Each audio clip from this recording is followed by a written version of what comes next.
మా ప్రియ పరలోకమందున్నటువంటి మా పరమ తండ్రి, మీ పాదములకు వందనాలు చెల్లిస్తూ ఉంటున్నాము దైవము.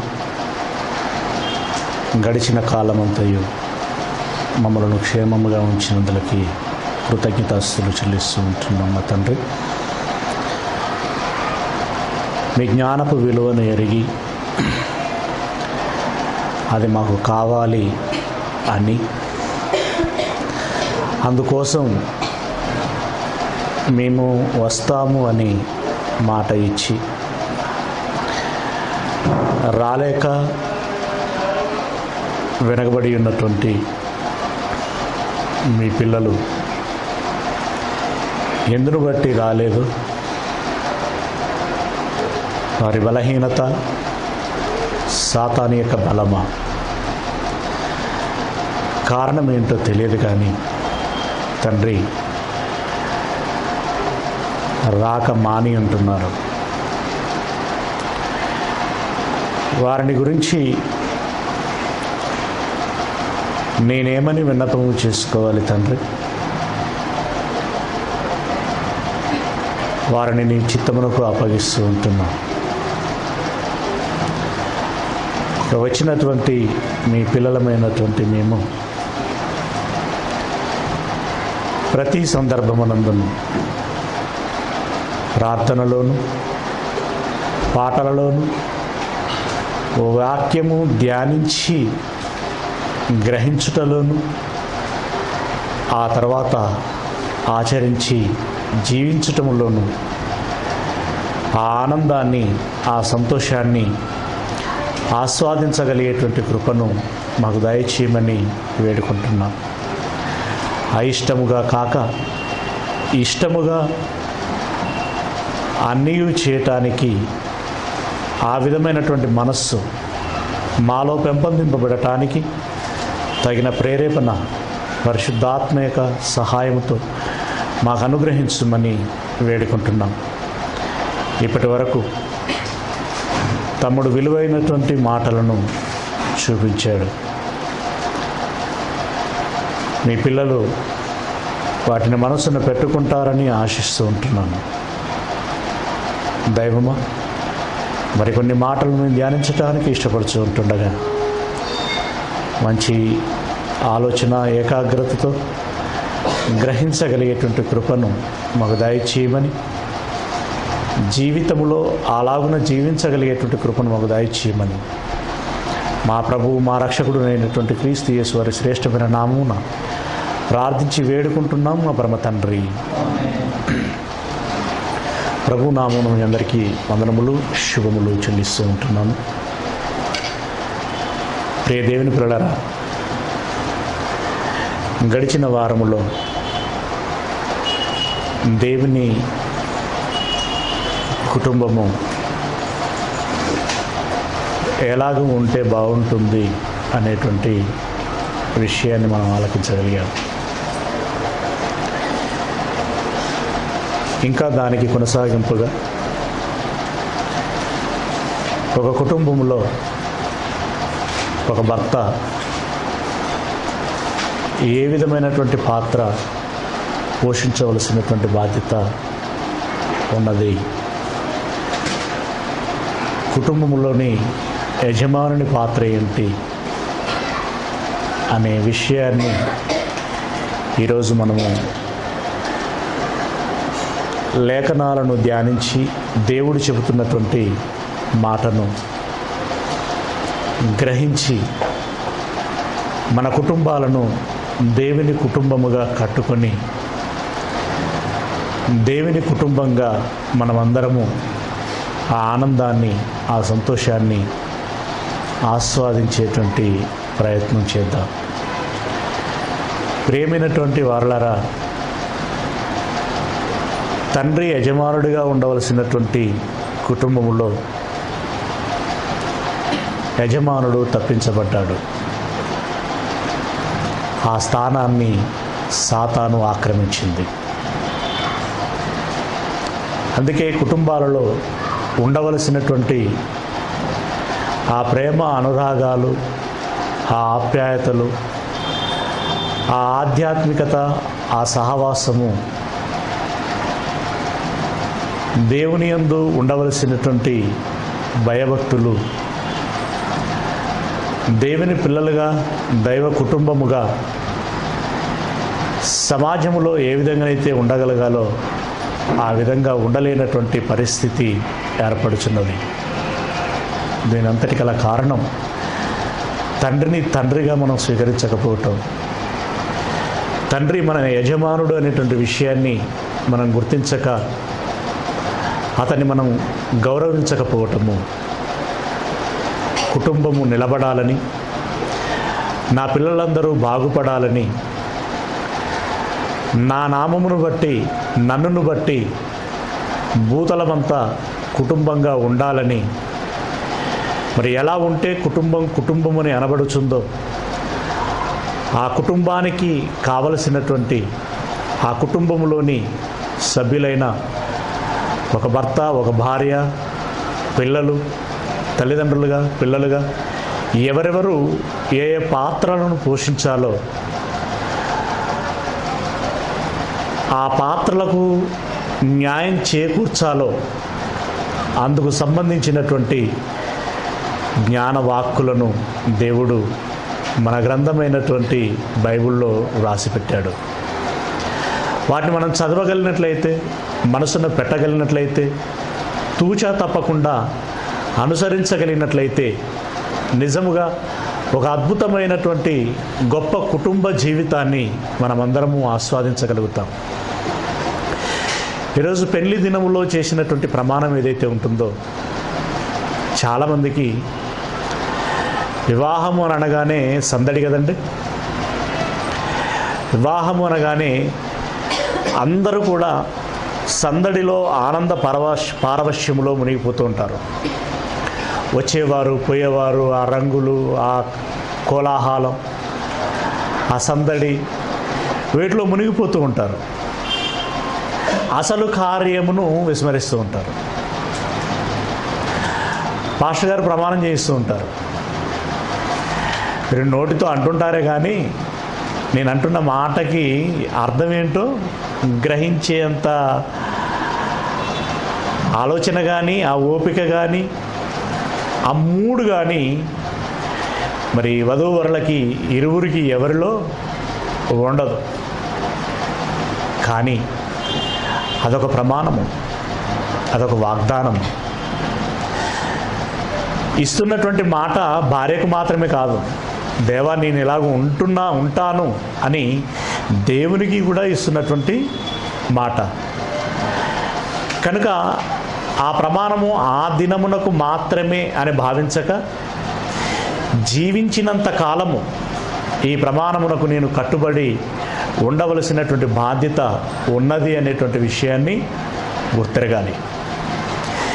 ఇది వివాహం చేసుకున్నటువంటి వారైనా, వివాహము చేసుకోబోతున్నటువంటి వారైనా గుర్తించి మనసులో పెట్టుకొని తూచా తప్పకుండా ఆచరించవలసినటువంటి విషయాలు.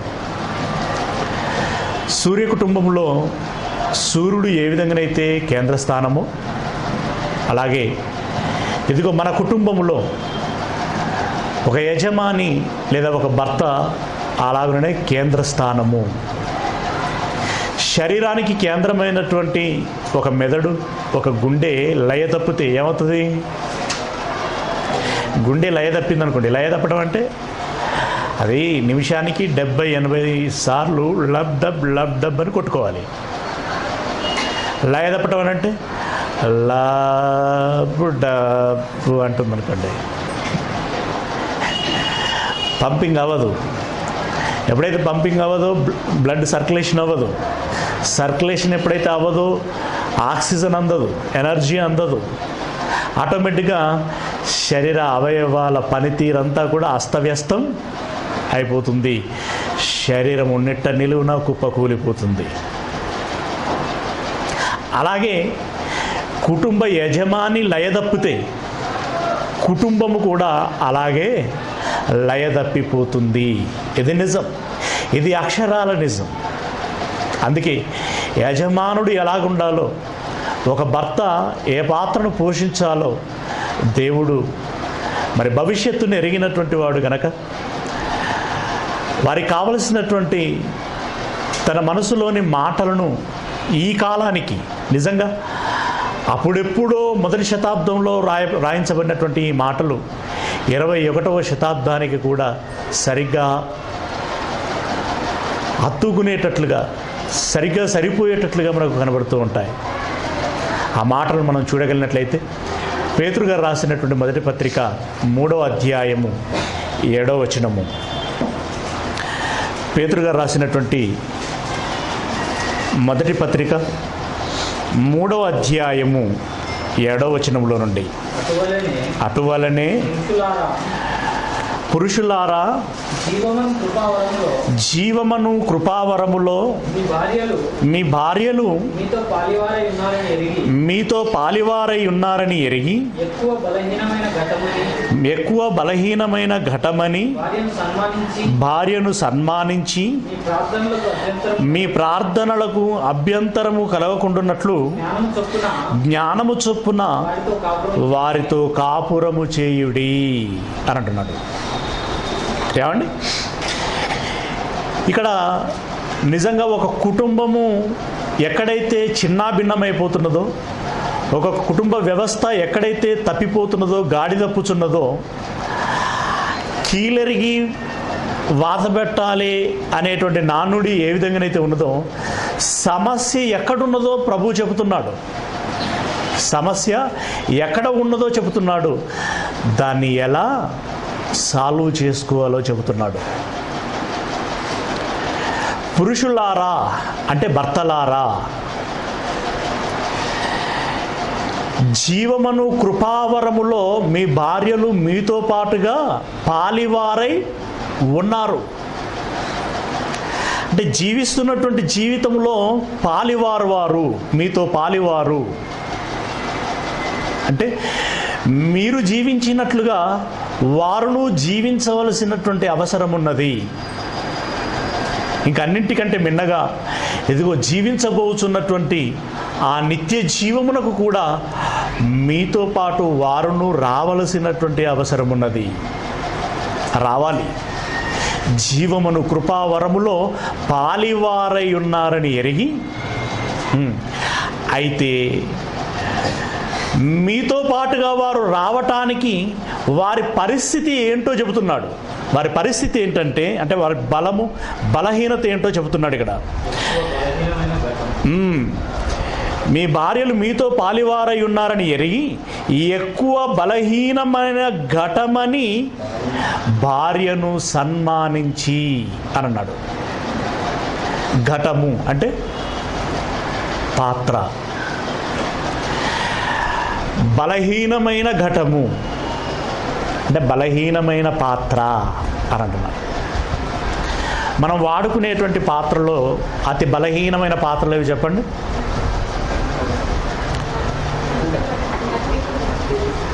మట్టి కంటే కూడా డెలికేట్ పాత్ర ఉంది ఒకటి.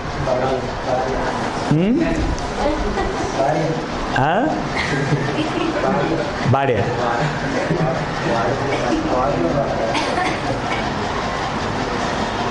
ఆ గ్లాస్ ఉందా? గాజు పాత్రలు ఉంటాయి కదా, గాజు పాత్రలు.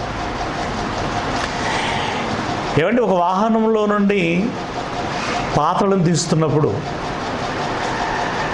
ఇనుప అనుకోండి, తీసేసి దెబ్బలను ఎత్తేస్తాం, వచ్చే నష్టమేమీ లేదు. చెక్క ఉందనుకోండి, ఒక మోస్తారులో పెట్టేస్తాం కదా.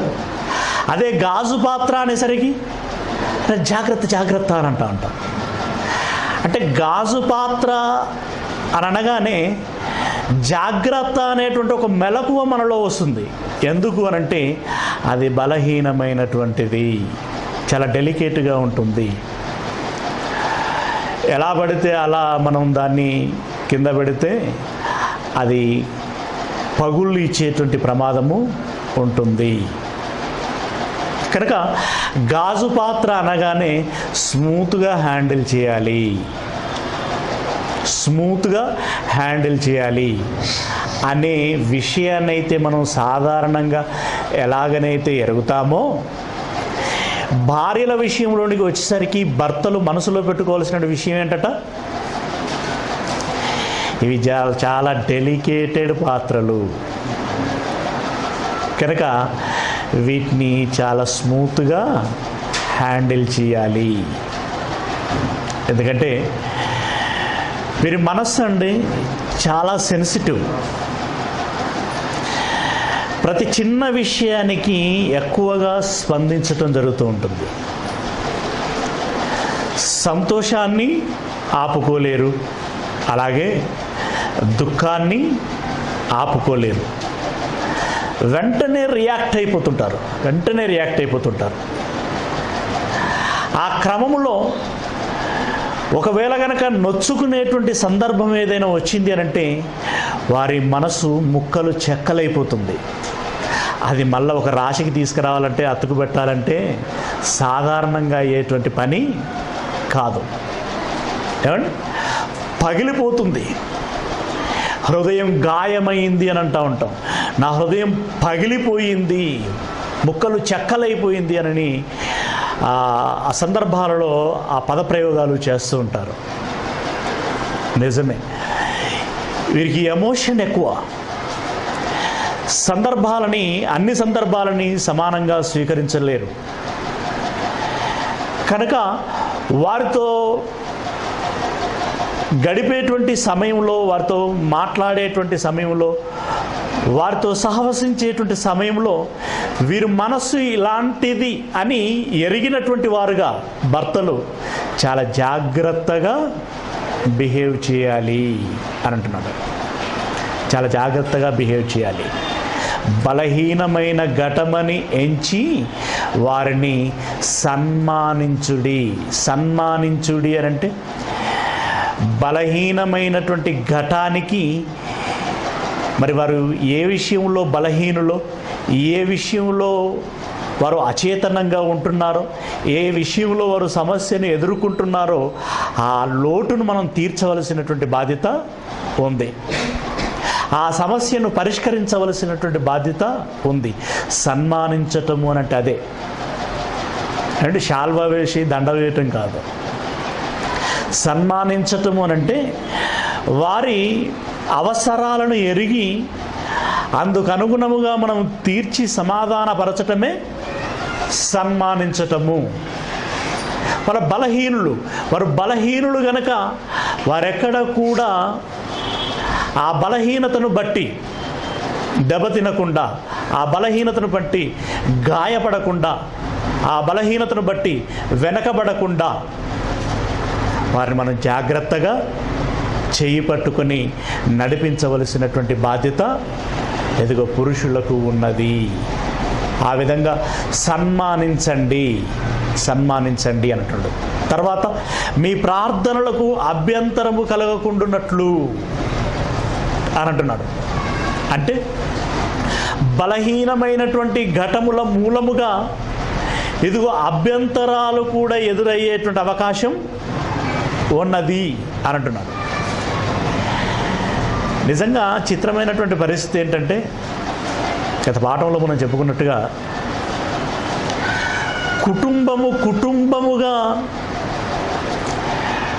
దేవుణ్ణి విశ్వసించి, దేవుని యందు భయభక్తులు కలిగి కుటుంబం అంతా సంతోషంగా, ఆహ్లాదంగా, ఆనందంగా దైవ సన్నిధిలోకి వచ్చి దేవుని ఆరాధించేటువంటి కుటుంబాలు చాలా అరుదు. భర్త వస్తే భార్య రాదు, భార్య వస్తే భర్త రాదు, వీళ్ళిద్దరు వస్తే పిల్లలు రారు.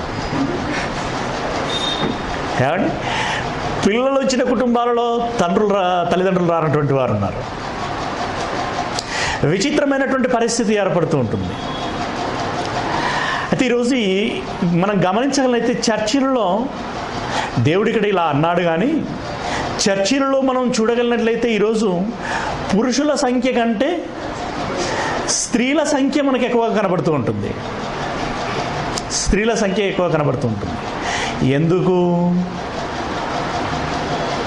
ఎందుకు అంటే స్త్రీ తన కుటుంబ సమస్యలను బట్టి భయపడి ఎప్పుడు ఏ మూల నుండి ఏ సమస్య విరుచుకుపడుతుందో కనుక దేవుని సహాయమును ఆర్థించాలి అనేటువంటి ఉద్దేశంతో దైవ సన్నిధిలో ఉంటే దేవుని కృప ఉంటుంది, దేవుడు మాకు సహాయకుడిగా ఉంటాడు, దేవుడు మమ్మల్ని కాచి కాపాడుతాడు అనేటువంటి ఒక భావన, ఒక చింతనతో వారు గుడికి రావటం జరుగుతూ ఉంటుంది. అంటే ఒకటి ఆశించి ఒక ప్రతిఫలము కోసము దైవ సన్నిధిలోనికి వస్తున్నట్లుగా కనబడుతూ ఉంటుంది. అయితే వీరు వస్తూ మా వారు కూడా, మా కుటుంబము అంతా కూడా దైవ సన్నిధిలోనికి రావాలి అనేటువంటి ఆశ వారిలో ఉంటుంది, కోరుకుంటారు.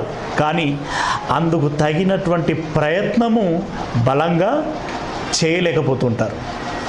ఏమండి, కొంచెం ప్రయత్నం చేసినటువంటి వారు ఇక వీరు ఇంతే అనేటువంటి ఒక నిర్ణయానికి వచ్చి వదిలిపెట్టడం అనేది జరుగుతూ ఉంటుంది. ఆ విధమైనటువంటి ఆ బలహీనత అనంటే వీరు ఇంతే అనేటువంటి ఒక చేతులు ఎత్తేసేటువంటి పరిస్థితి మనకు ఉండకూడదు. ప్రయత్నము ఎప్పటి వరకు చేయాలి అంటున్నాడు? చివరాంకము వరకు చేయాలి. ఇదిగో యేసుక్రీస్తు ఎప్పటి వరకు ఎదురు చూస్తున్నాడు మన కోసం? మనం మరణించేంత వరకు ఎదురు చూస్తున్నాడు. మరి మన వారి కోసం మనం ఎప్పటి వరకు ఎదురు చూడాలి? వారు మారేంత వరకు ఎదురు చూడాలి. మనం మరణించేంత వరకు ప్రభు ఎదురు చూడగలుగుతున్నప్పుడు వారు మారేంత వరకు మనం ఎదురు చూడలేమా? చూడాలి, ప్రయత్నం చేయాలి. మన కుటుంబం కోసం మనం ఆ మాత్రం చేయకపోతే ఎలా? తప్పకుండా చెయ్యాలి. అయితే భర్త పోషించవలసినటువంటి పాత్రను కొన్ని సందర్భాలలో భార్యలు పోషించవలసినటువంటి పరిస్థితి వస్తున్నది. కానీ వాస్తవానికి ఒక ట్రైన్కి ఇంజను ఎంత ప్రాముఖ్యమైనదో కుటుంబానికి యజమాని అంత ప్రాముఖ్యమైనటువంటి వాడు. ఇంజనే ఏమండి, వెనక ఉండేటువంటి బెరిగి డబ్బే. దాని పాత్ర దానిదే, దీని పాత్ర దీనిదే. ఒక పాత్రను మరొకటి పోషించాలి అనంటే పోషించలేదు. అలాగని ఈ రెండింటిలో ఏది లేకపోయినా ట్రైను కదలదు. ఏమండి, ఈ రెండింటిలో ఏది లేకపోయినా ట్రైన్ కదలదు. రెండూ ఉండాలి. యజమానిగా తన పాత్రను పోషించాలి. అయితే పోషించేటప్పుడు తన ప్రార్థనలకు అభ్యంతరము కలగకుండానట్లు జ్ఞానము చొప్పున కాపురము చేయుడి అని అన్నాడు. జ్ఞానం చొప్పున కాపురం చేయుడి అని అంటే చాలామంది ఎలా ఆలోచిస్తూ ఉంటారంటే, ఒరేయ్ నువ్వు పెళ్లి చేసుకోబోతున్నావు, జాగ్రత్త. ఇదిగో ఆడవాళ్ళకు అలసియద్రోయ్, నెత్తికెక్కి కూర్చుంటారు. నేను ముందే చెప్తున్నాను. పెళ్ళైన మొదటి రోజు నుండే వారికి నువ్వు ఛాన్స్ అసలే ఇవ్వకూడదు. వాళ్ళు చాలా టెక్కు ప్రదర్శిస్తుంటారు. ఎదిగో నువ్వు వారిని నీ గ్రిప్లో ఉంచుకోవడానికి ప్రయత్నం చేయాలి. ఇది తెలివి అని అనుకుంటా ఉంటారు. నాకు తెలుసులేరా, నా భార్యని నేను ఎలా హ్యాండిల్ చేసుకోవాలో నాకు తెలుసులేరా అని అంటే ఇదే ఒక తెలివి అని అనుకుంటా ఉంటారు, ఇదే ఒక జ్ఞానము అని అనుకుంటా ఉంటారు. ఇలా పలు విధాలుగా పలు కోణాలలో చెప్పుకునేటువంటి వారు మనకు కనబడుతూ ఉంటారు. కానీ దేవుడు చెబుతున్నటువంటిది అది కాదు. జ్ఞానము అనగా వాక్యము. జ్ఞానము చొప్పున కాపురము చేయండి అని అంటే వాక్యము చొప్పున కాపురము చేయండి అని దాని అర్థం. అంటే వాక్యములో చెప్పబడింది భర్త తన పాత్రను ఏ విధంగా పోషించాలి, తన ధర్మమును ఎలా నెరవేర్చాలి, ఒక భార్య ధర్మమును ఎలా నెరవేర్చాలి, పిల్లల పాత్రను ఎలా పోషించాలి, తల్లిదండ్రులుగా మీరు ఎలా మీ కుటుంబాన్ని నడిపించుకోవాలి, వారికి కావలసినటువంటి సూచనలన్నీ బైబిల్లో రాయబడ్డాయి. జ్ఞానయుక్తమైనటువంటి సంగతులన్నీ బైబిల్లో రాయబడ్డాయి. వాటిని తూచా తప్పకుండా వారి పాత్రలో ఉన్నటువంటి వారు ఆ విధంగా జీవించగలిగినట్లయితే ఆ కుటుంబం అంతా కూడా పూలవనమే. ఏమండి? ఆనందవనమే. ఆ కుటుంబంలో సంతోషము వికసిస్తుంది. నిజంగా ఆ ఆధ్యాత్మిక ఆ ఆనందాన్ని ఆస్వాదించగలుగుతారు. ఆ పాత్రలు పోషించవలసినటువంటి పాత్ర ఏంటో ఇదిగో దేవుడు ఆయా వాక్యాలలో సూచించడం జరిగింది. 66 పుస్తకాలలో దేవుని కుటుంబము ఎంత గొప్పగా ఉండాలో, ఆ కుటుంబంలో ఉండవలసినటువంటి సభ్యులు ఎవరు ఏ పాత్ర పోషిస్తే అది అంత గొప్పగా ఉంటుందో అందుకు సంబంధించినటువంటి మాటలన్నీ వ్రాయబడ్డాయి. కనుక ఈరోజు మనం చేయవలసినటువంటి పని ఏంటంటే వాక్యములో ఏమి వ్రాయబడి ఉందో తెలుసుకోవాలి. నా గురించి ఏమని వ్రాయబడి ఉంది, ఆ కోణంలో బైబిల్ చదవగలగాలి, చదివింది స్వీకరించగలగాలి, స్వీకరించిన దాని ప్రకారము నడుచుకొనగలగాలి. మన పాత్రకు మనం న్యాయం చేకూర్చగలిగితే ఎదుటి పాత్ర కూడా ఆలోచించడానికి ప్రయత్నం చేస్తుంది. మన పాత్రకు మనం న్యాయం చేకూర్చగలిగితే ఎదుటివారు కూడా ఒదిగి ఉండటానికి ప్రయత్నం చేస్తారు. వారు పాత్రలకు న్యాయం చేకూర్చడానికి ప్రయత్నం చేస్తారు. జ్ఞానానుసారముగా కాపురము చేయండి అని అంటే వాక్యానుసారముగా కాపురము చేయండి అని అర్థం. మరి వాక్యానుసారంగా కాపురం చేయండి అని అంటే వాక్యములో ఏమని ఉందో ఆ విధంగా చేయండి. మరి వాక్యంలో ఏముందో మనకు తెలిస్తే కదండి ఆ విధంగా చేయడానికి అవకాశం ఉండేది. వాక్యములో ఏముందో మనకు తెలియాలి. వాక్యములో ఏముందో తెలియాలంటే మనం ఏం చేయాలి? మరి ఏమండి? వాక్యమును ధ్యానించాలి, వాక్యమును వినాలి. మరి బైబిల్ను చదువుతున్నటువంటి యజమానులు ఎంతమంది? కుటుంబాలలో బైబిల్ను చదువుతున్నటువంటి యజమానులు ఎంతమంది అండి?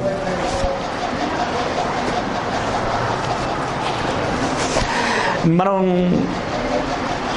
ఒక వాస్తవిక దృక్పథంతో మనం కుటుంబాలని సర్వే చేయగలిగితే ఎంతమంది ఉదయం లేవగానే బైబిల్ను చదివేటువంటి అలవాటు కలిగి ఉన్నారు? ఏదో కళ్ళు మూసి తెరిచి వచ్చిన పేజీ చదవటం కాదు,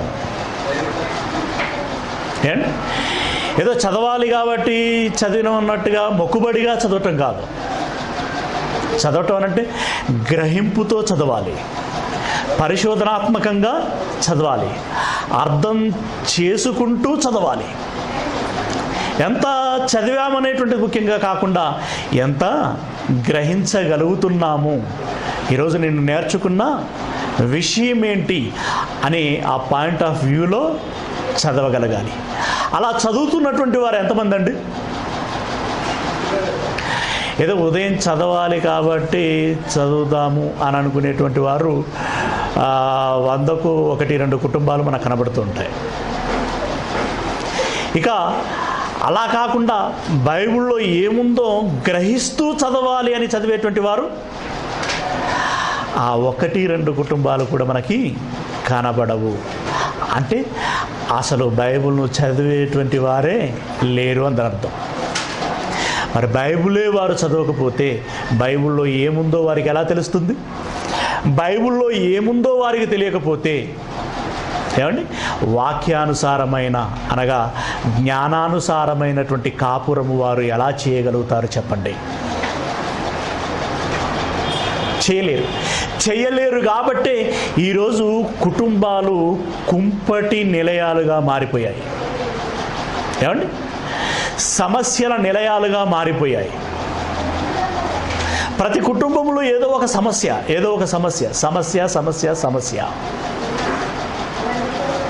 ఏమండి ఆయన మంచివాడు కాదు అని ఈమె, లేదు ఈమె మంచిది కాదు అని ఆయన, ఒకరి మీద ఒకరు వెరుచుకుపడుతూ ఉంటారు. ఏమండి సమస్య చిలికి గాలివాన అవుతుంది. ఎంతవరకు వస్తుంది అని అంటే ఇక నేను నీతో ఏగలేను, కాపురము చేయలేను అనేంతవరకు వస్తూ ఉంటుంది. చాలా కుటుంబాలలో మనకు కనబడుతూ ఉంటుందండి. మెజారిటీ కుటుంబాలలో ఈ విధమైనటువంటి పరిస్థితి మనకు కనబడుతుంది. మనం కలవడానికి, మనం కలిసి జీవించడానికి నలుగురు వచ్చి చెప్పవలసిన అవసరం ఉందా? దేవుడు చెప్పిన మాటలు మనకు సరిపోవా? దేవుని మాట కాదా మనకి? ఏమండి?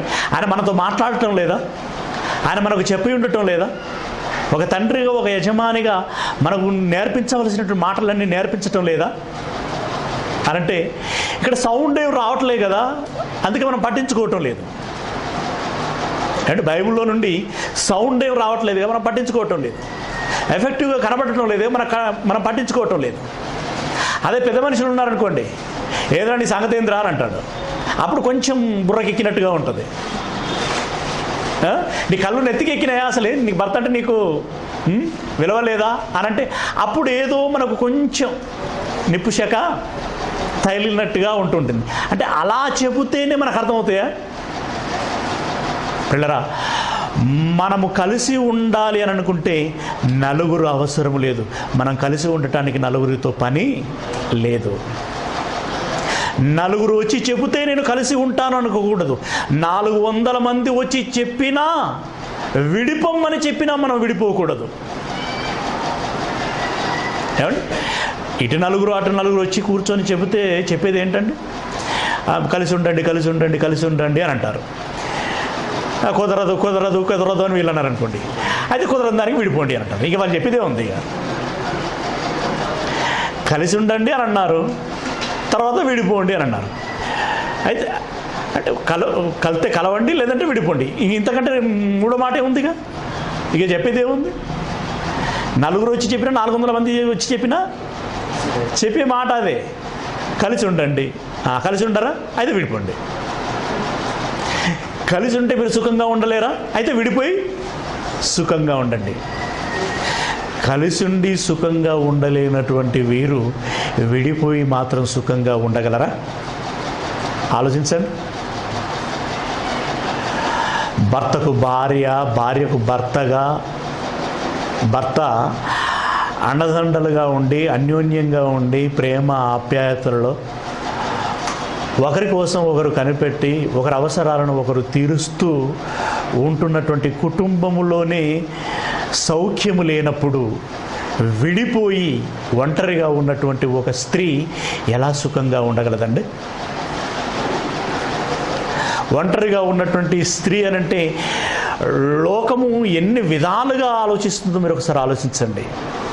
ఎన్ని రకాలుగా మాట్లాడుతుందో మీరు ఒకసారి ఆలోచించండి. అనుభవించేటువంటి వారికి తెలుస్తూ ఉంటుంది సమస్య. విడిపోయి సుఖంగా ఉంటాము అని అనుకోవటం పొరపాటు. చాలామంది ఈ సమస్యలతో నేను ఏగలేను, చచ్చిపోతే పీడపోతుంది అని అనుకుని ఆత్మహత్యలు చేసుకుంటూ ఉంటారు.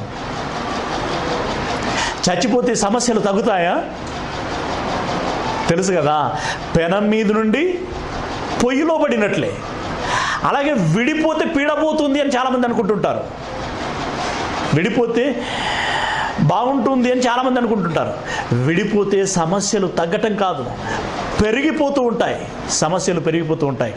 కనుక ఇరువురు కూడా జ్ఞానానుసారముగా వాక్యమును దృష్టిలో పెట్టుకొని కాపురము చేయటానికి ప్రయత్నం చేయాలి అని అంటుంటారు. కొలస్సీలో రాసినటువంటి పత్రిక 3వ అధ్యాయము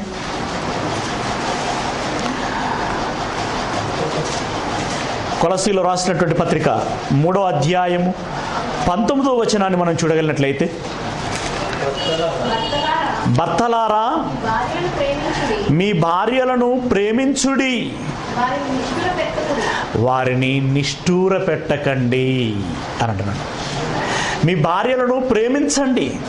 ప్రేమించండి అని అంటే మీకు తెలుసు కదండి, ప్రేమ గురించి ఇదివరకు మనం చాలాసార్లు చెప్పుకున్నాం. ఎదుగు, నిన్ను నీవు ఎంతగా ప్రేమించుకుంటున్నావో నీ భార్యను కూడా అంతగా ప్రేమించవలసినటువంటి అవసరం ఉన్నది. నీ శరీరాన్ని నువ్వు ప్రేమించుకుంటావే కానీ ద్వేషించుకోవు. నీ శరీరాన్ని నువ్వు ప్రేమించుకున్నట్లుగా నీ భార్యను కూడా నువ్వు ప్రేమించుకోవాలి, ప్రేమించాలి అని సూచిస్తున్నటువంటి ఆయన. మరి నీ భార్యను నువ్వు ప్రేమించాలి అంటే నీవు నిత్య జీవంలోనికి వెళ్ళటానికి నీ వంతుగా నీవేం ప్రయత్నం చేస్తున్నావు? నీ కోసం నువ్వేం చేసుకుంటున్నావు?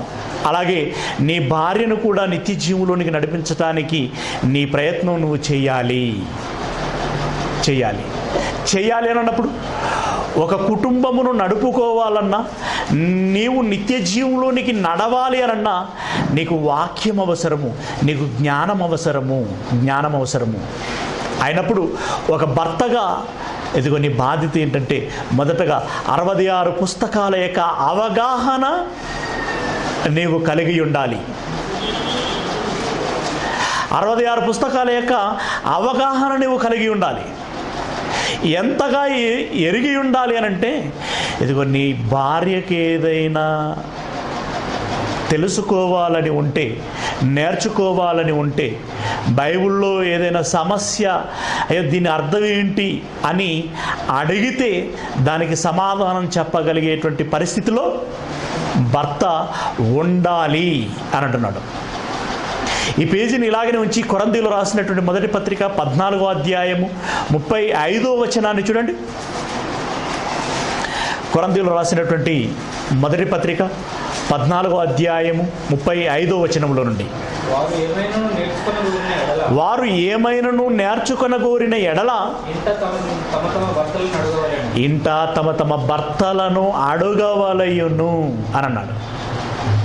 వారు ఏమైనా నేర్చుకోవాలి అనుకుంటే ఎవరిని అడగాలట? భార్యలు భర్తలను అడగాలి, భార్యలు భర్తలను అడుగుతారు. మరి ఇప్పుడు భర్తలు ఏం చేయాలి? నన్ను ఎందుకు అడుగుతాను, పాస్టర్ని అడగాలి అని అనకూడదు. ఏం చేయగలగాలి? ఆ భర్త చెప్పాలి అనంటే ఇప్పుడు భర్త ఎంత నిష్ణాతుడై ఉండాలి? బైబిల్లో ఎంత నిష్ణాతుడై ఉండాలండి? ప్రియులారా, మరో మాటలో చెప్పాలి అంటే బైబిల్ అంతా తెలుసుకున్న తర్వాతనే వివాహం చేసుకోవటం ఉత్తమం. లేదు, వివాహం చేసుకున్న తర్వాత ఓనమాలు ప్రారంభించామనుకోండి, ఏమండి, అసలు వాక్యమే నీకు తెలియదు, ఒక భర్త పాత్ర ఎలా పోషించాలో తెలియదు, భర్తవైపోయావు. ఒక భార్య పాత్ర ఒక తండ్రి పాత్ర ఎలా పోషించాలో నీకు తెలియదు, తండ్రి అయిపోయావు. ఇప్పుడు ఈ భార్యను పిల్లలను ఎలా హ్యాండిల్ చేయగలుగుతావు? ఏదో లోక జ్ఞానంతో హ్యాండిల్ చేస్తావు. లోక జ్ఞానంతో హ్యాండిల్ చేస్తే లోకంలో ఉన్నట్టుగా పెరుగుతారే తప్పితే, లోకంలో ఉన్నట్టుగా కుటుంబాలు తయారైపోతాయే తప్పితే అది దేవుని కుటుంబంగా తయారవ్వదు. దేవుని కుటుంబంగా తయారవ్వాలి అనంటే ఇది దేవుని యొక్క జ్ఞానమును ఎరిగిన వారై ఉండాలి, అందులో అనుభవజ్ఞులై ఉండాలి. పురుషులారా, ఇది జ్ఞానము చొప్పున మీ భార్యలతో కాపురము చేయండి అంటే జ్ఞానం ముందెరగాల, కాపురం ముందు చేయాలా? జ్ఞానం ఎరిగితే జ్ఞానం చొప్పున కాపురం చేయటం వీలవుతుంది. కనుక జ్ఞానమును ముందెరగాలి. మరి మేము జ్ఞానం తెలుసుకోకపోతే మరి పెళ్ళిళ్ళు అయిపోయాయి, ఇప్పుడు మా పరిస్థితి ఏంటి అని అంటే, ఇదిగో ఇప్పటికైనా ఆ జ్ఞానాన్ని నేర్చుకోవటానికి వేగిరా పడండి. జరిగిపోయిన దానికి ఎవరేం చేస్తాం? జరిగిపోయిన దానికి ఎవరం ఏమీ చేయలేము. ఇప్పటికైనా నేను త్వరగా బైబిల్ను నేర్చుకోవాలి, త్వరగా బైబిల్లో అనుభవాన్ని సంపాదించి ఆ విధంగా నా పాత్రను నేను పోషించాలి, సమర్థవంతంగా పోషించాలి. ఒక భర్తగా, ఒక తండ్రిగా నా ధర్మమును నేను నెరవేర్చాలి. నా పక్షము నుండి ఏ లోటు రానియకూడదు. నీ కుటుంబము ఆధ్యాత్మికంగా ఉన్నది అని అంటే అది నీ క్రెడిట్ అవుతుంది, నీ గొప్పతనం అవుతుంది. ఎందుకంటే నీ కుటుంబాన్ని అలా నువ్వు నడిపించుకున్నావు అందని అర్థం. లేదు, నీ కుటుంబంలో దైవభక్తి లేదు, దైవ భీతి లేదు, విచ్చలవిడిగా ఉన్నది, ముక్కలు చెక్కలైపోతున్నది కుటుంబము అనంటే అది నీ వైఫల్యము, అది నీ లోపము, నువ్వు చేసినటువంటి పొరపాటు, నీ నిర్లక్ష్యము, నీ అశ్రద్ధ అని మనం గుర్తించగలగాలి. యజమానులారా, ఎదుగు మీరు మీ పాత్రలను పోషించాలి, మీ భార్యలను ప్రేమించండి, వారిని నిష్ఠూర పెట్టకండి అన్నాడు. నిష్ఠూరము అనంటే తన పాత్రను తాను పోషించడు, కానీ ఆమె ఏదైనా చిన్న పొరపాటు చేసిందనుకోండి, దానికి దీర్ఘాలు తీస్తాడు. అన్నిటికీ దీర్ఘాలే కదా. ఏమండి, పుట్టినింటి నుండి వివాహము చేసుకొని పుట్టినింటి నుండి మెట్టినింటికి నీతో పాటు నడిచింది, నీతో పాటే ఉన్నది, నిన్ను నమ్ముకొని ఉన్నది. ఎలా రాగలిగిందండి? నమ్మి రాగలిగింది. నమ్మి నీతో పాటు ఉంటున్నది. నీకోసం నువ్వు బయటికి పని మీద వెళ్ళినప్పుడు నువ్వు ఇంటికి రాకపోతే ఇంకా రాలేదు అని నీకోసం ఎన్నో రాత్రులు ఎదురు చూసిన రోజులు ఉన్నాయి. ఇదిగో వండుకొని భోజనం చేస్తున్నప్పుడు సరిపోని పరిస్థితి ఉంటే తాను ఉపవాసం ఉండి నీకు పెట్టిన రోజులు ఉన్నాయి. అలాంటి సంస్కారం కలిగినటువంటి భార్యలు ఎంతోమంది ఉన్నారు. అలాంటి భార్యల ఎడల ఒక భర్తగా మనం ఎంత గొప్పగా ఉండాలి. ఏమండి, మా భర్త కష్టపడి వచ్చాడు, ఆయనకు కడుపు నిండా భోజనం పెట్టాలి. రుచిగా లేకపోతే ఆయన సరిగ్గా తినడు. నేను రుచికరంగా ఉండాలి అని ముందు నుండే ప్లాన్ చేసుకొని అవన్నీ సిద్ధపరచుకొని చాలా కష్టపడి వంట చేస్తారు. వంటే కదా అనుకుంటాం, కానీ వండితే తెలుస్తుంది. ఏమండి, చాలా కష్టపడి వండుతారు. వండి వడ్డించిన తర్వాత వీళ్ళు ఆతృతతో ముఖాన్ని గమనిస్తుంటారండి. వీళ్ళు పాత్రలో వడ్డించడం పూర్తయిన తర్వాత ఆ మూల కూర్చొని ఎవరు చూస్తారో తెలుసా? తింటున్న తన భర్త ముఖమును చూస్తూ ఉంటారు.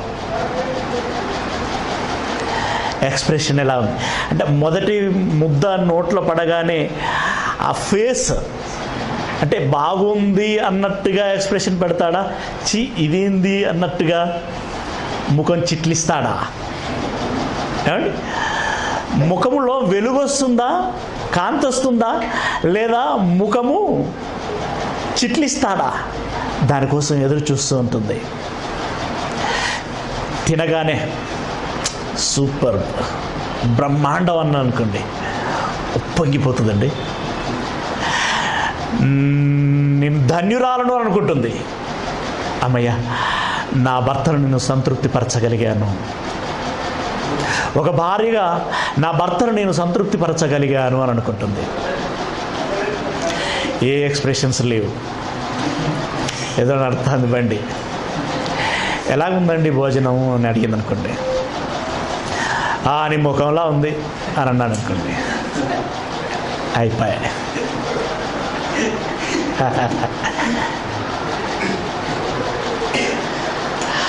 ఆయన తినాలని, ఆయనకి ఇష్టమైనట్టుగా ఉండాలని నేను ఎంత కష్టపడి చేశాను దాన్ని. ఒకవేళ బాగలేకపోతే ఏం బాగలేదో చెబితే బాగుండు, కానీ నీ ముఖంలా ఉందంటే ఇంకేం పదం దొరకలేదు ఆయనకి. ఏమండి, మరొకసారి చేయాలని అనిపించదండి, నొచ్చుకుంటారు. చెప్పారు కదా ఇందాక, హృదయం చెక్కలైపోతుందని. ఇది ఇలాంటి సందర్భాల్లోనే బలహీనమైన, ఏదో ఉప్పు ఎక్కువైందో కారం ఎక్కువైపోయిందో ఎమోషన్లో మనం అనేసాం నీ ముఖంలా ఉందని, కానీ అది గాజు పాత్ర కదా. ఏమండి, కుచుకుపోయిందని విసిరేసామనుకోండి, అదేమవుతుంది? పగిలిపోతుంది. ఇది పగిలిపోతుంది అనేటువంటి మనసు ముందే దృష్టిలో పెట్టుకొని దాన్ని ఏం చేయగలగాలి? జాగ్రత్తగా పెట్టగలగాలి. అలాగే ఇది కొన్ని ముఖంలా ఉంది అని అంటే వారు నొచ్చుకుంటారు, బాగా మొక్కలు చెక్కలైపోతుంది. ఇంకొకసారి చెయ్యాలి అని అనిపించదు. ఒకవేళ చేయవలసి వచ్చిన ఏదో యాంత్రికంగా చేస్తారు. నేను మంచి చేసిన గట్టినే అంటాడు, చెడ్డ చేసిన గట్టినే అంటాడు, ఎట్లా చేస్తే ఏమున్నది అని వారికి ఇష్టం వచ్చినట్టుగా చేసేస్తారు.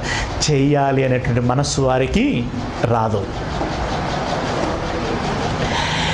అలా 1-2 సమస్యలు అలా ఫేస్ చేస్తున్న తర్వాత, ఏంటో నిన్ను చేసుకున్న నాట నుండి నా బ్రతికి ఇలా ఏడ్చింది ఏమంటే కుటుంబాల్లో చాలా చిరుబురులాడుతూ ఉంటారు. ఇది గమనిస్తూ ఉంటాం.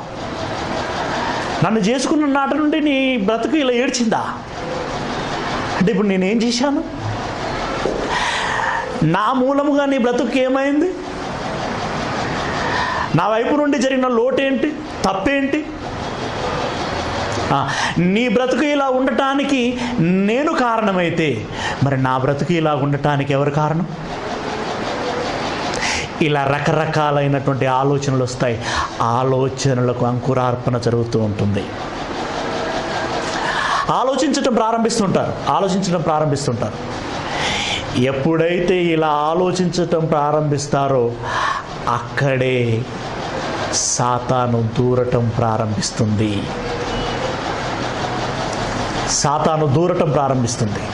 పిల్లరా, ఇదిగో యజమాని అంటే కుటుంబానికి పిల్లర్ లాంటి వాడు. ఇప్పుడు పిల్లర్ను కదిలించేటువంటి ప్రయత్నం చేస్తుంటుంది. కుటుంబాన్ని విచ్చలవిడిగా దాన్ని ముక్కలు చెక్కలు చేసేటువంటి ప్రయత్నం చేస్తూ ఉంటుంది.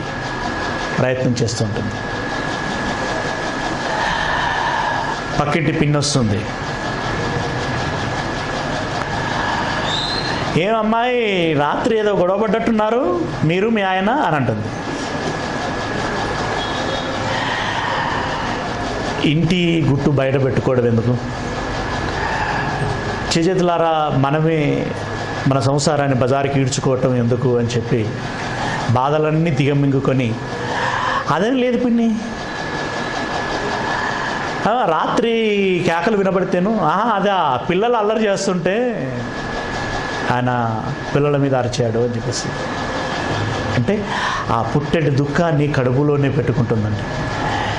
తన భర్తను ఆబాసు పాలు చేయాలి అని అనుకోదు. నేను అన్నీ విన్నానులేండి అమ్మాయి, నేను అన్నీ విన్నాను అని అంటే ఇక అప్పుడు ఈమెకు అన్నీ తెలిసిపోయినట్టున్నది, ఇక నేను ఏం మాట్లాడినా బాగుండదు అనుకుంటుంది. సైలెంట్గా ఉంటుంది. అవును, ఈ మధ్యలో మీ ఆయన ఆలస్యంగా వస్తున్నట్టున్నాడు, రాత్రి లేటుగా వస్తున్నట్టున్నాడు, అన్నీ తెలుస్తున్నాయి మీకు. ఇప్పుడు కాదని చెప్తే ఎట్లా?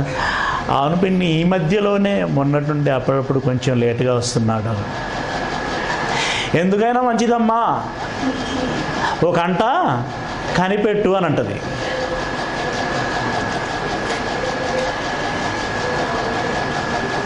ఈ పక్కింటి ఆవిడకి వీళ్ళ లొల్లి వినేంత ఓపిక ఎంత ఉంది చూడండి.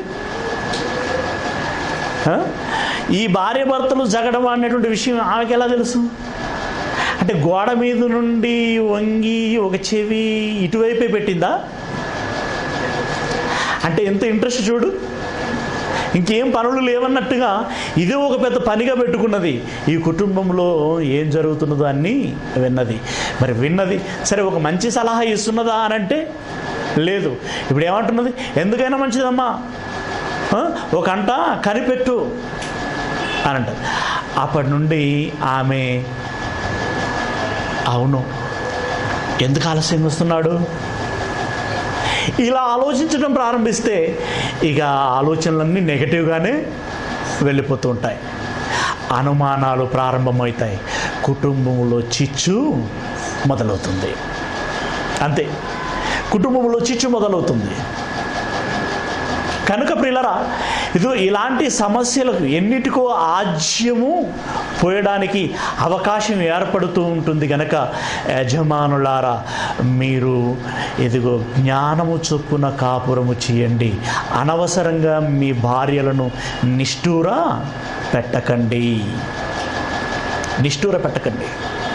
ఇదిగో ఇప్పటికీ నువ్వు వాక్యం ఎరగలేదా, జ్ఞానం ఎరగలేదా?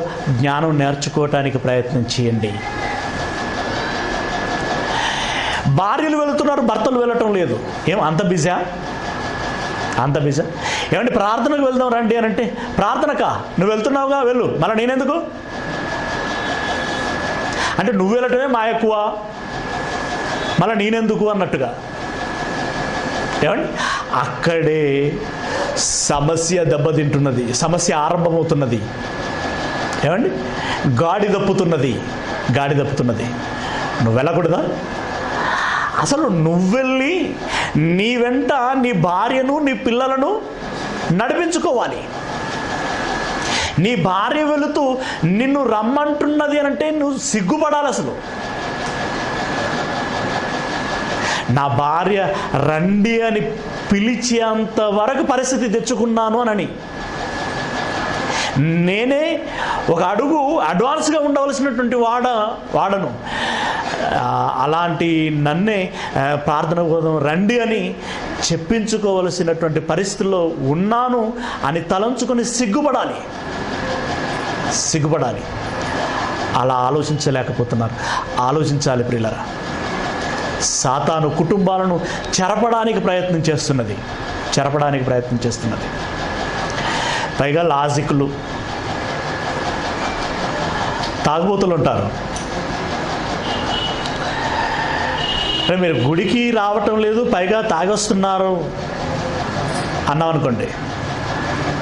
నేను తాగితే ఏమైనా అల్లరి చేస్తున్నానా, ఎవరి జోలికన్నా వెళ్తున్నానా, గమనం వచ్చి పడుకుంటాను కదా. అంటే ఏ అల్లరి చేయటం లేదు, కొట్లాట పెట్టడం లేదు, గమ్మున వచ్చి పడుకుంటున్నాను అంటే ఇప్పుడు తాగుడు తప్పే కాదన్నట్టుగా మాట్లాడుతున్నాడు. తాగితే ఒళ్ళు గుళ్ళ, ఇల్లు గుళ్ళ, ఆరోగ్యం పాడైపోయినటువంటి ఆరోగ్యంతో ఇప్పుడు దేవుని పని ఏం చేస్తావు? కనీసం నీ భార్యను ఎలా పోషించుకుంటావు? ఇప్పుడు తాగి కొంతమంది పరిస్థితి ఎలా అవుతుందో మనకు తెలుసు కదండి. లివర్ పాడైపోతుంది, చివరికి ప్రాణాల మీదకి వచ్చేస్తుంది, పని చేయలేడు, డబ్బులు సంపాదించలేడు. ఇప్పుడు కుటుంబాన్ని ఎలా పోషించగలుగుతాడు? ఏమండి, ఒక కూతురు వివాహం ఎలా చేయగలుగుతాడు? ఎన్ని సమస్యలు ప్రారంభమవుతాయి చూడండి,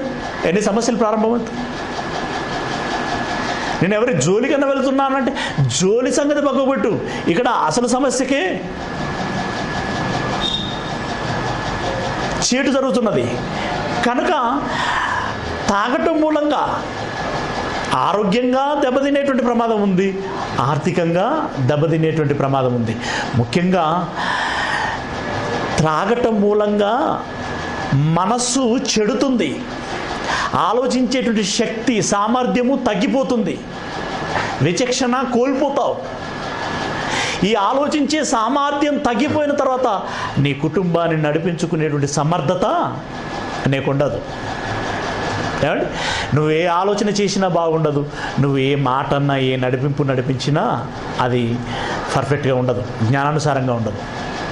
అప్పుడు భార్య కలగజేసుకోవాల్సిన పరిస్థితి ఏర్పడుతుంది, పిల్లలు కలగజేసుకోవాల్సినటువంటి పరిస్థితి ఏర్పడుతుంది.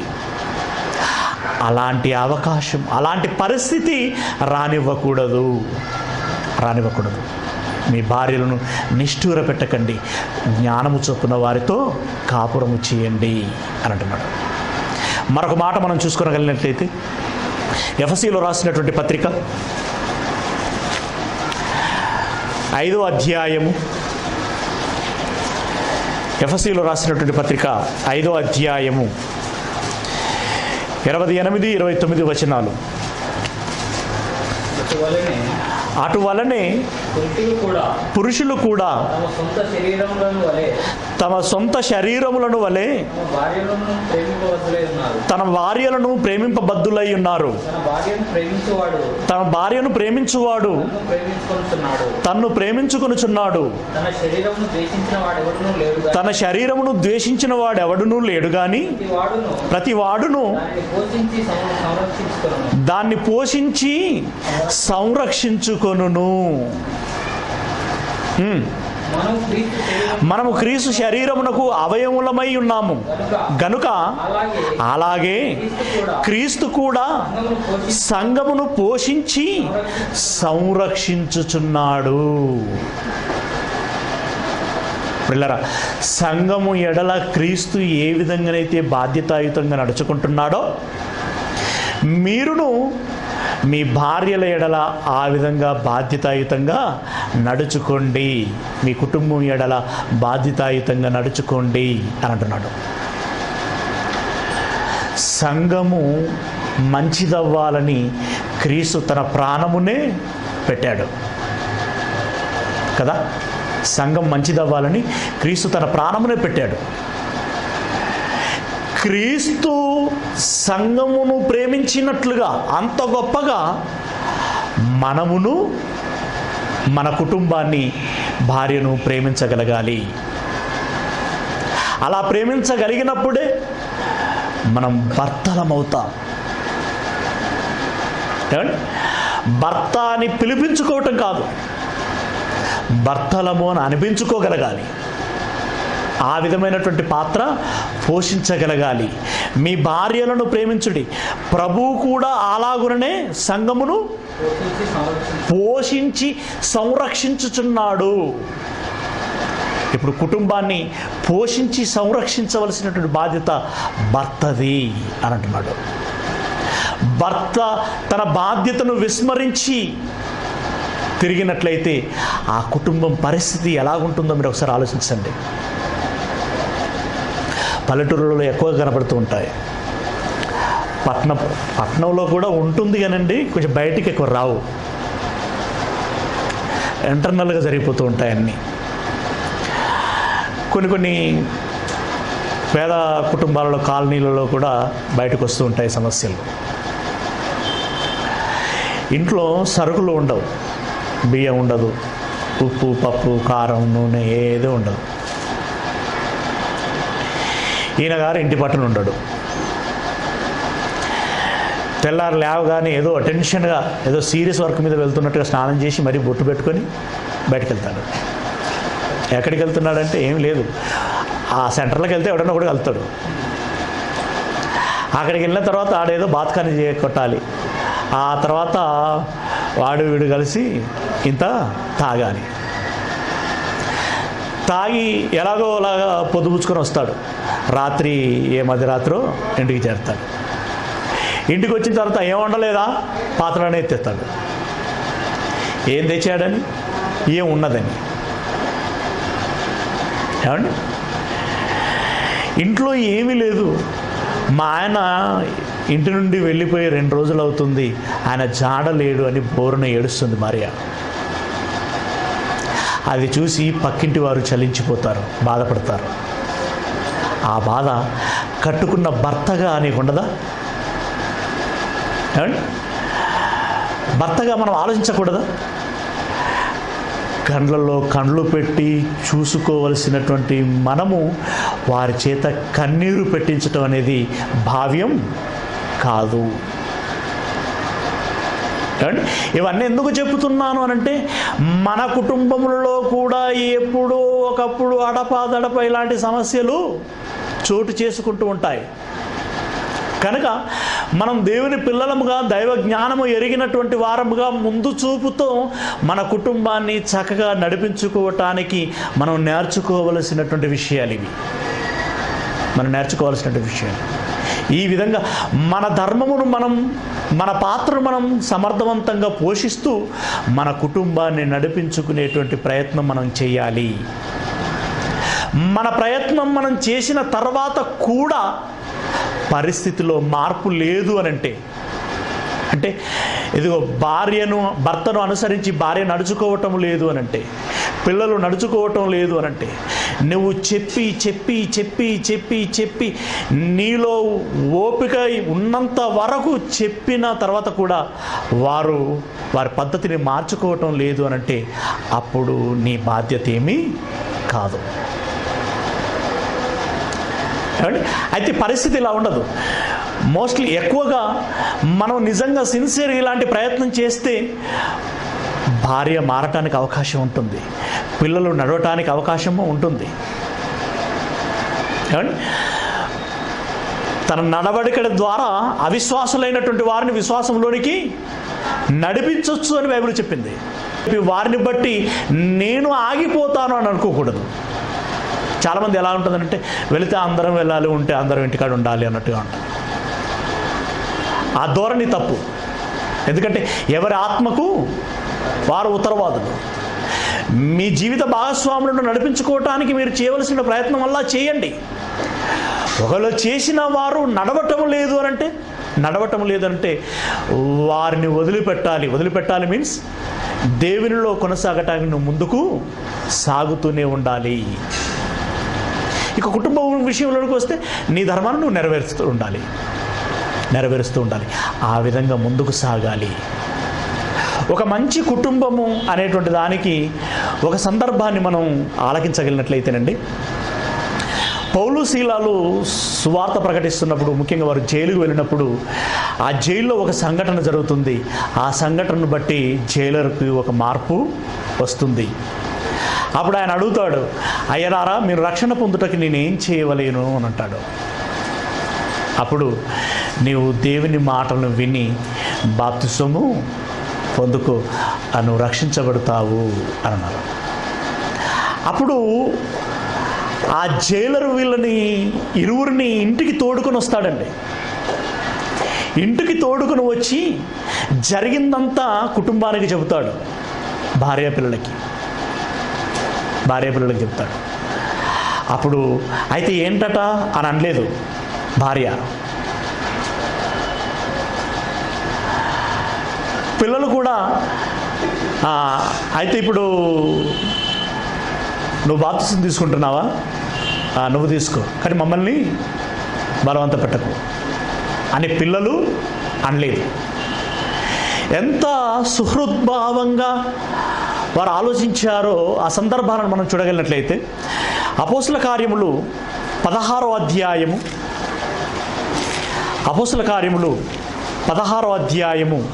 31వ వచనంలో నుండి మనం చూడగలిగినట్లయితే, అందుకు వారు ప్రభువైన యేసునందు విశ్వాసముంచుము, అప్పుడు నీవును నీ ఇంటి వారును రక్షణ పొందుదురని చెప్పి అతనికిని అతని ఇంటనున్న వారందరికీ దేవుని వాక్యము బోధించిరి.